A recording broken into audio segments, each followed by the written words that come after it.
प्रकृति के अपने नियम होते हैं, ऐसे नियम जो धरती पर रहने वाले हर जीव को मानने होते हैं। यदि वो ऐसा नहीं करते तो उनका अंत निश्चित होता है। उदाहरण के रूप में समझाने के लिए हम आपको दो पक्षियों के बारे में बताएंगे। सबसे पहले बात करते हैं डोडो नाम के पक्षी की। ये मॉरिशस और हिंद महासागर के कुछ अन्य द्वीपों पर पाए जाते हैं। ये वो द्वीप हैं जिन पर मनुष्यों की बसावट कुछ 100 वर्ष पहले ही हुई। डोडो पक्षी हजारों वर्ष से इन द्वीपों पर बड़े आराम के साथ रहते थे। वहाँ इनका शिकार करने वाला कोई अन्य जीव जंतु नहीं था, इसीलिए ये पीढ़ी दर पीढ़ी रक्षात्मकता और आक्रामकता को भूलते गए। द्वीपों पर ही उन्हें भरपूर खाना मिलता था, इसलिए चिंता की कोई बात नहीं थी। प्रकृति ने मूल रूप से उन्हें तीव्र गति से भागने और उड़ने के गुण दिए थे, लेकिन इसकी कोई आवश्यकता ही नहीं पड़ती थी। धीरे धीरे इनके पैरों की हड्डियां नर्म होती चली गईं। 16वीं शताब्दी के शुरू में जब डच लोग मॉरिशस पहुंचे तो वो हैरान रह गए कि इस पक्षी को बहुत आराम से पकड़ा जा सकता है। खतरा सामने देखकर भी वो स्वयं को बचाने की कोशिश नहीं करते। डच लोग अपने साथ कुत्ते और चूहे इत्यादि भी लेकर गए थे। कुत्तों ने भी इनका शिकार करना शुरू कर दिया, चूहों ने इनके अंडे खाने शुरू कर दिए। डोडो पक्षी के अंदर खतरे को समझने और आत्मरक्षा का मूलभूत गुण भी समाप्त हो चुका था। परिणाम ये हुआ कि कुछ ही वर्षों में डोडो पक्षी धरती से पूरी तरह से विलुप्त हो गया।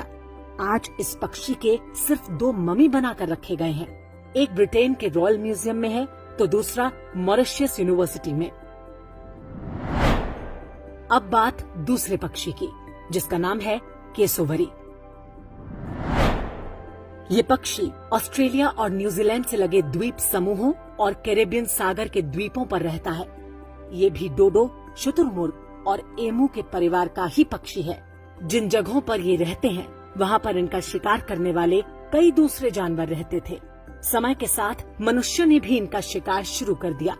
परिणाम ये हुआ केसोवरी पक्षी ने पीढ़ी दर पीढ़ी अपने अंदर आक्रामकता और आत्मरक्षा के गुण विकसित कर लिए। मनुष्य को देखते ही ये उन्हें दौड़ा लेते हैं और पंजों से वार करते हैं। इनके नाखून 8 इंच लंबे किसी तेज चाकू की तरह पैने होते हैं। ये पक्षी 50 किलोमीटर प्रति घंटे की रफ्तार से दौड़ सकता है। इस पक्षी ने समय के साथ झुंड यानी समूह में रहना भी सीख लिया। कोई शिकारी अगर हमला करे तो समूह का दूसरा पक्षी पीछे से आकर शिकारी पर हमला कर देता है।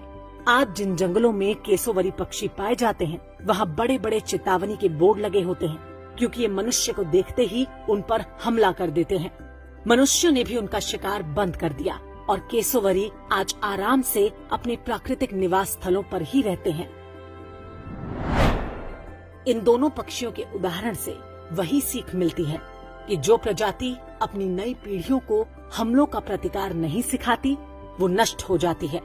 अहिंसा, दया और करुणा जैसे मानवीय गुणों के साथ साथ अस्तित्व की रक्षा के लिए शत्रु बोध का होना भी उतना ही आवश्यक है। शत्रु बोध के अभाव के लक्षण आज हम अपने समाज में स्पष्ट देख सकते हैं। हम उनको भी अपने जैसा समझने लगते हैं जिन्हें बचपन से ही बता दिया गया है कि काफिर को मारना या उसका धर्मांतरण करना ही उनके जीवन का एकमात्र लक्ष्य है। जिसे देखो वो यही सर्टिफिकेट लेकर घूम रहा है कि सारे मुसलमान एक जैसे नहीं होते, सारे मजहब अच्छा इंसान बनाना सिखाते हैं, इत्यादि इत्यादि। आपको बताया नहीं गया होगा कि पाकिस्तान बनने के ठीक पहले तक कराची और लाहौर जैसे शहरों में हिंदू बड़ी बड़ी हवेलियां बनवा रहे थे। आज उन हवेलियों में शांति दूत रहते हैं। जिन्होंने इन्हें बनवाया उनकी संतानें आज भारत के अलग अलग शहरों में बसाई गई पुनर्वास कॉलोनियों में रहती हैं। कश्मीर में पंडितों ने भी बड़ी बड़ी हवेलियां बनवाई थी। आज उन हवेलियों में भी शांति दूत रहते हैं। केरल के कासरगोड सहित कुछ जिलों में हिंदुओं की हवेलियां अब मजहब विशेष के काम आ रही हैं। लगभग यही स्थिति बंगाल की है। हिंदुओं की बड़ी जनसंख्या आज डोडो पक्षी बनी हुई है। उन्हें लगता है कि वो निरीह, डरपोक और सेक्युलर बने रहेंगे तो आक्रमणकारी उन पर दया कर देगा।